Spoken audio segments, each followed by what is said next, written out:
সুপ্রিয় দর্শক মন্ডলী, মধ্যপ্রাচ্যের অগ্রনায়িকা সুপ্রিম পাওয়ার পেয়েছে ইরান। মধ্যপ্রাচ্যের ঘাঁটিগুলোকে ইতিমধ্যেই তছনছ করে দিয়েছে ইরান। এদিকে ইসরায়েল সেনাদের আহাজারি পালানোর পথ নেই বলে আহাজারি করেছে ইসরায়েল সেনারা। জানিয়ে দেব আমাদের হাতে থাকা সর্বশেষ আন্তর্জাতিক আপডেট বাংলা সংবাদ। শুরুতেই থাকছে সংবাদ শিরোনাম, এরপরে জানাবো বিস্তারিত। পালানো ছাড়া আমাদের আর কোনো উপায় নেই, লেবাননে ইসরায়েলি সৈন্যরা। আরো জানিয়ে দিব, কুয়েতে ড্রোন হামলা, মধ্যপ্রাচ্য ভয়াবহ যুদ্ধ ছড়িয়ে পড়ার আশঙ্কা। এবার মধ্যপ্রাচ্য যুদ্ধজাহাজ মোতায়েন করলো যুক্তরাজ্য। এদিকে লেবাননে ফের ইসরায়েলি হামলা, 39 জনের প্রাণহানি। ইরাকের মরুভূমিতে ইসরায়েলের গোপন ঘাঁটি, বেরিয়ে এলো চাঞ্চল্যকর তথ্য।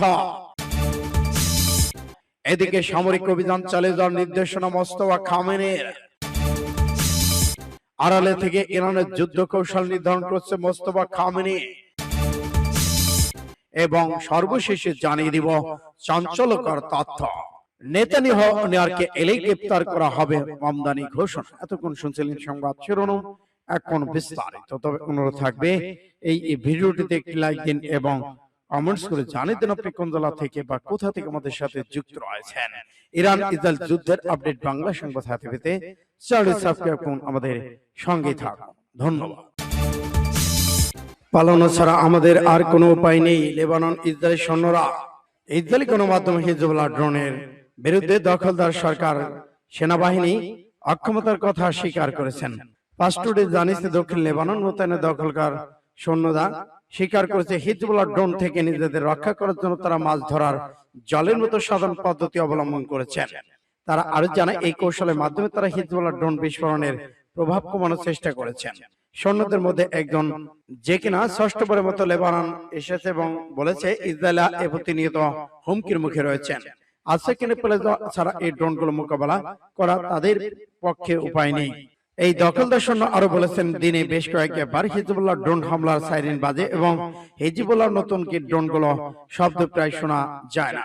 এই ড্রোনগুলোর বিরুদ্ধে প্রযুক্তিগত সমাধান খুঁজে পাওয়ার দাবি সত্ত্বেও কোনো উন্নত ব্যবস্থা বা কার্যকর প্রতিরোধ সরঞ্জাম নেই। সূত্র ফার্স্ট টুডে এমআরএইচ। কুয়েতে ড্রোন হামলা, মধ্যপ্রাচ্য ভয়াবহ যুদ্ধ ছড়িয়ে পড়ার আশঙ্কা। যুদ্ধ প্রতিমধ্যে সংযুক্ত আরব আমিরাতে ক্ষেপণাস্ত্র ড্রোন হামলার পর এবার কুয়েতের আকাশে শত্রুপক্ষের বেশ কয়েকটি ড্রোন প্রবেশ করেছে। কুয়েতের প্রতিরক্ষা মন্ত্রণালয় তথ্য নিশ্চিত করেছেন। এক প্রতিবেদনে কাতার ভিত্তিক সংবাদ মাধ্যম আল জাজিরা এই তথ্য জানিয়েছে। কুয়েতের প্রতিরক্ষা মন্ত্রণালয় জানিয়েছে, আজ ভোরে দেশের আকাশে শত্রুপক্ষের কয়েকটি ড্রোন শনাক্ত করা হয়েছে। সামাজিক যোগাযোগ মাধ্যম এক্সের প্রতিরক্ষা মন্ত্রণালয় মুখপাত্র বলেছেন, সশস্ত্র বাহিনী তাৎক্ষণিকভাবে এসব ড্রোন মোকাবেলা করছে। তবে এসব ড্রোন কারা ছড়িয়েছে এবং কোন হামলা কি পরিমাণ ক্ষয়ক্ষতি বা হতাহতের ঘটনা ঘটছে সেই সম্পর্কে কুয়েতের পক্ষ থেকে বিস্তারিত কিছু জানানো হয়নি। এর আগে আরব আমিরাত তাদের দেশের সাম্প্রতিক সপ্তাহগুলোতে ক্ষেপণাস্ত্র ড্রোন হামলার জন্য ইরানকে দায়ী করেছে। ইরানের কর্মকর্তা সম্প্রতি আরব আমিরাতে পৃথিবীর মানচিত্র থেকে মুছে ফেলার হুমকি দিয়েছেন। আরবের বেশিরভাগ মুসলিম দেশই ইরানের বিরুদ্ধে যুক্তরাষ্ট্র ইসরায়েলের যুদ্ধ আরো দীর্ঘ স্থায়ী চান। দেশের ইরানকে সামরিকভাবে একেবারে পঙ্গু করে দেওয়ার জন্য মার্কিন প্রেসিডেন্ট ডোনাল্ড ট্রাম্পকে চাপ দিয়ে যাচ্ছে। এদিকে ইরান এ পর্যন্ত যুক্তরাষ্ট্রের দেওয়া সর্বশেষ প্রস্তাবগুলোর কোনো জবাব দেয়নি। এছাড়া হরমুজ প্রণালীতে গত সপ্তাহে যুক্তরাষ্ট্র ইরানের মধ্যে পাল্টাপাল্টি হামলার ঘটনা ঘটেছে। এতে গত 8 এপ্রিল থেকে চলা যুদ্ধবিরতি কার্যত ভঙ্গুর পরিস্থিতি পড়েছে। একই সঙ্গে মধ্যপ্রাচ্যের বিভিন্ন দেশে হামলার ঘটনায় অঞ্চলটিকে নতুন করে যুদ্ধ ছড়িয়ে পড়ার আশঙ্কা দেখা দিয়েছে। মধ্যপ্রাচ্যে যুদ্ধ জাহাজ মোতায়েন করলো যুক্তরাজ্য। হরমুজ প্রণালীতে জাহাজ চলাচলের সুরক্ষার জন্য সম্ভাব্য বহুজাতিক প্রচেষ্টা প্রস্তুতি হিসেবে যুদ্ধ জাহাজ এইচএমএস ড্রাগকে মধ্যপ্রাচ্য মোতায়েন করেছে যুক্তরাষ্ট্র। শনিবার দেশটি একথা জানায়। ইরান যুদ্ধ শুরু হওয়ার অল্প কিছুদিন পরেই মার্চে সাইপ্রাস রক্ষা করার সাহায্য এইচএমএস ড্রাগ নামের আকাশ প্রতিরক্ষা বিধ্বংসী জাহাজটিকে পূর্ব ভূমধ্যসাগরে পাঠানো হয়েছিল। মধ্যপ্রাচ্য জাহাজটি স্থানান্তর এমন এক সময় ঘটল যখন ফ্রান্স দক্ষিণ লোহিত সাগরে তাদের বিমানবাহী রণতরী মোতায়েন করেছে, কারণ উভয় দেশ এই বাণিজ্য পথের নিরাপত্তা পুনরুদ্ধারের লক্ষ্যে একটি প্রতিরোধমূলক পরিকল্পনা নিয়ে একই সঙ্গে কাজ করেছে। ব্রিটেনের প্রতিরক্ষা মন্ত্রণালয়ের একজন মুখপাত্র বলছে, HMS ডাক জাহাজের পূর্ব প্রস্তুতি একটি বিচক্ষণ পরিকল্পনার অংশ যা যুক্তরাজ্যের প্রস্তুতি নিশ্চিত করবে। এটি পরিস্থিতি অনুকূলে এসে প্রণালীটি সুরক্ষিত করতে যুক্তরাজ্য ফ্রান্সের যৌথ নেতৃত্বে গঠিত একটি বহুজাতিক প্রচেষ্টা অংশ হিসেবে কাজ করবে। এদিকে যুক্তরাষ্ট্র ইরান নিজেদের 10 সপ্তাহের যুদ্ধ থেকে সম্ভাব্য উত্তরণে ধীরে ধীরে এগোচ্ছে। এমন পরিস্থিতি ফ্রান্স ও যুক্তরাজ্য হরমুজ প্রণালী নিয়ে পরিস্থিতি স্থিতিশীল হওয়ার পর নিরাপদ যাতায়াতের ভিত্তি স্থাপনের জন্য একটি প্রস্তাব নিয়ে কাজ করছে। এই পরিকল্পনা বাস্তবায়নের জন্য ইরানের সঙ্গে সমন্বয়ের প্রয়োজন হবে বলে এবং বেশ কয়েকটি দেশ যেন অংশ নেওয়ার আগ্রহ প্রকাশ করেছে। লেবাননে ফের ইসরায়েলি হামলা, 39 জনের প্রাণহানি। চলমান যুদ্ধবিরতির মধ্যে আরো শক্তিশালী রক্তক্ষয়ী দিন পার করল লেবানন। 24 ঘন্টায় দফায় দফায় হামলা, প্রাণ গেছে কমপক্ষে 39 জনের। শনিবার লেবানন জনস্বাস্থ্য মন্ত্রণালয় বরাতে এক প্রতিবেদনের তথ্য জানায় বার্তা সংস্থা বিবিসি। এতে বলা হয় দেশটির দক্ষিণে সিডন অঞ্চলে এক শহরে ইসরায়েলি প্রতিরক্ষা বাহিনী IDF হামলায় নিহত হয়েছে শীর্ষ কমপক্ষে 7 জন। আর কিছু এলাকায় ড্রোন ও গাইডেড মিসাইলে আঘাতে হতাহতের শিকার বহু বেসামরিক ঘরবাড়ি ধ্বংসের পাশাপাশি জরুরি নির্দেশনা জারি করে উচ্ছেদ করা হচ্ছে স্থানীয়দের। অসংখ্য মধ্যপ্রাচ্যের দ্বিতীয় দফা শান্তি আলোচনা পরে লেবানন হামলা জোরদার করেছে IDF। যুদ্ধবিরতির পর থেকে এ পর্যন্ত IDF এর হামলায় নিহতের সংখ্যা ছাড়িয়েছে 500। অপরদিকে ইসরায়েলি বেশ কিছু এলাকায় লক্ষ্য করে পাল্টা হামলা দাবি করেছে হিজবুল্লাহ। সূত্র MHR। ইরাকের মরুভূমিতে ইসরায়েলের গোপন ঘাঁটি, বেরিয়ে এলো চাঞ্চল্যকর তথ্য। ইরানের বিরুদ্ধে বিমান অভিযান পরিচালনার সুবিধার্থে ইরাকের মরুভূমিতে ইসরায়েল একটি অতি গোপনীয় সামরিক ঘাঁটি স্থাপন করেছে বলে চাঞ্চল্যকর তথ্য সামনে এসেছে। মার্কিন সংবাদ মাধ্যম অল স্ট্রিট জার্নালে একটি প্রতিবেদন দিয়ে ফাস্ট টুডে রয়টার্স জানিয়েছে এই গোপন ঘাঁটিটি মূলত ইসরায়েলি বিমান ঘাঁটির লজিস্টিক হার এবং বিশেষ বাহিনী কেন্দ্র হিসেবে ব্যবহৃত হচ্ছিল। মার্কিন কর্মকর্তাদের সূত্র প্রতিবেদন দাবি করা হয়েছে ইরান ইসরায়েল যুদ্ধ শুরু ঠিক আগ মুহূর্তে যুক্তরাষ্ট্রের সম্মতিতে এই স্থাপনাটি তৈরি করা হয়।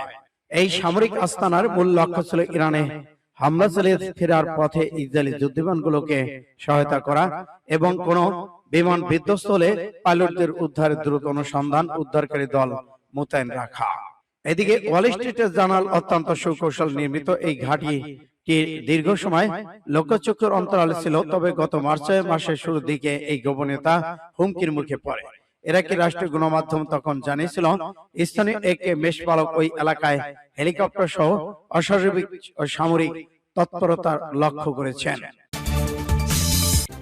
সামরিক অভিযান চালিয়ে যাওয়ার নির্দেশ মোস্তফা খামেনির। ইরানের সর্বোচ্চ নেতা মোস্তফা খামেনির সঙ্গে সাক্ষাৎ করেছেন বলে জানিয়েছেন দেশটির সামরিক কমান্ডার আলী আব্দুল্লাহি। তিনি বলেছেন সামরিক অভিযান পরিচালনার শত্রুদের মোকাবেলা করতে মোস্তফা খামেনির কাছ থেকে নতুন নির্দেশনামূলক পদক্ষেপ পেয়েছি। ইরানের আধা সরকারি ফার্স নিউজ রোববার এই তথ্য জানিয়েছে। আব্দুল্লাহিয়ান বলেছেন খামেনি সশস্ত্র বাহিনীর প্রশংসা করেছে এবং নতুন পুরনো পদক্ষেপগুলো অব্যাহত রেখে শত্রুদের জোরালোভাবে মোকাবেলা করার একটি পথ ঘোষণা করেছেন। ইরানি মিডিয়া বরাতে গালফ নিউজ বলেছেন মোস্তফা খামেনি আব্দুল্লাহি অভিযান অব্যাহত রাখতে এবং জোরালো শত্রুদের মোকাবেলা করার জন্য নতুন নির্দেশনা দিয়েছেন। তবে মোস্তফা নতুন নির্দেশনা সম্পর্কে বিস্তারিত কিছু বলা হয়নি। আব্দুল্লাহ হিয়ান বলেছেন ইরানের সশস্ত্র বাহিনী যুক্তরাষ্ট্র ইসরায়েলি শত্রুদের যে কোনো মোকাবেলা পদক্ষেপে করতে প্রস্তুত রয়েছেন। শত্রুপক্ষের যে কোনো ভুলের ক্ষেত্রে ইরানের জবাব হবে দ্রুত, কঠোর এবং চূড়ান্ত। সূত্র ফাস্ট টুডে। ইরানের সমৃদ্ধ ইউরেনিয়াম সংরক্ষণ করবে রাশিয়া, জানালো পুতিন। ইরানের সমৃদ্ধ ইউরেনিয়াম মজুত নিজেদের কাছে স্থানান্তর সংরক্ষণে প্রস্তুত রয়েছে রাশিয়া বলে জানিয়েছেন রাশিয়ার প্রেসিডেন্ট ভ্লাদিমির পুতিন। রাজধানী মস্কোতে সংবাদ সম্মেলনে তিনি একথা বলেন। পুতিন জানান এর আগে 2015 সালে রাশিয়া ইরান থেকে সমৃদ্ধ ইউরেনিয়াম সরিয়ে নিয়েছিল। প্রয়োজনে সেই অভিজ্ঞতা আবারও কাজে লাগাতে প্রস্তুত রয়েছেন মস্কো। তিনি বলেছেন সংশ্লিষ্ট সব পক্ষ এই সময় ইউরেনিয়াম ইরানের বাইরে সরিয়ে নেওয়ার বিষয়ে একমত হয়েছিল, তবে পরে যুক্তরাষ্ট্র তাদের অবস্থান কঠোর করে জানান ইউরেনিয়াম শুধু মার্কিন ভূখণ্ডে স্থানান্তর করতে হবে। এরপর ইরান নিজেদের অবস্থান আরো কঠোর করে। এদিকে রুশ প্রেসিডেন্ট আরো বলেছেন মস্কো ওয়াশিংটন তেহরানের সঙ্গে যোগাযোগ অব্যাহত রাখবে। একই সঙ্গে তিনি আশা প্রকাশ করেন চলমান সংকট যত দ্রুত সম্ভব শেষ হবে। তথ্যসূত্র আল জাজিরা। নেতানিয়াহু নিউইয়র্কে এলে গ্রেপ্তার হবে মামদানি ঘোষণা। ইসরায়েলের প্রধানমন্ত্রী বেনিয়ামিন নেতানিয়াহু নিউইয়র্ক শহর থেকে গ্রেপ্তার করা হবে বলে জানিয়েছেন শহরটির নবনির্বাচিত মেয়র জোহরান মামদানি। ফিলিস্তিনি গাজায় গণহত্যা চালানোর অভিযোগে আন্তর্জাতিক অপরাধ আদালত আইসিসি নেতানিয়াহুর বিরুদ্ধে বেশ কিছুদিন আগে গ্রেপ্তারি পরোয়ানা জারি করেছেন। এর পরিপ্রেক্ষিতে মামদানি এই ঘোষণা দিয়েছেন। এমন সময় মামদানি এ মন্তব্য করলেন যখন ইসরায়েল সফররত নিউইয়র্কের বিদায়ী মেয়র এরিক অ্যাডভান্স দেশটির প্রধানমন্ত্রী নেতানিয়াহুর সঙ্গে সাক্ষাৎ করেন। একই সঙ্গে নেতানিয়াহুকে মামদানি শপথ অনুষ্ঠানে অংশ নেওয়ার আহ্বান জানান তিনি। এরিক অ্যাডভান্সের সঙ্গে সাক্ষাতের পর এবিসি এ সরাসরি সম্প্রচার অনুষ্ঠানে যোগ দেন মামদানি। এই সময় তিনি নিউইয়র্কে শহরে আন্তর্জাতিক আইনি শহর হিসেবে উল্লেখ করে বলেন, এখানে নেতানিয়াহুর বিরুদ্ধে 2024 সালে আইসিসি জারি করা গ্রেপ্তারি পরোয়ানা বহাল থাকবে। ওই পরোয়ানায় নেতানিয়াহুর বিরুদ্ধে ইচ্ছাকৃতভাবে গাজায় বেসামরিক জনগণের উপর হামলা এবং যুদ্ধের কৌশল হিসেবে খোদাকে ব্যবহারের অভিযোগ আনা হয়েছে। নিউইয়র্কের নবনির্বাচিত মেয়র, আমি বারবার বলেছি যে আমি বিশ্বাস করি এটি আন্তর্জাতিক আইনের শহর। আন্তর্জাতিক আইনের শহর হওয়ার মানে এই আইনকে রক্ষা করা এবং তার মানে হলো আন্তর্জাতিক অপরাধ আদালতে গ্রেপ্তারি পরোয়ানা বহাল রাখা। সেটি বেনিয়ামিন নেতানিয়াহুর জন্য হোক কিংবা ভ্লাদিমির পুতিনের জন্য হোক। মামদানি আরো বলেছেন, নেতানিয়াহু গ্রেপ্তারি করতে তিনি কোনো আইনের আশ্রয় নেওয়ার চেষ্টা করবেন না। এই সময় তিনি মার্কিন প্রেসিডেন্ট ডোনাল্ড ট্রাম্পকে সমালোচনা করে বলেন, তিনি এলেন আইন ডোনাল্ড ট্রাম্পের মতোই নয়। আমি একজন যে বিদ্যা আইনের মধ্যেই থাকুক না কেন, তাই আমি নিজে থেকে কোনো আইন বানাবো না। সূত্র পাস টুডে।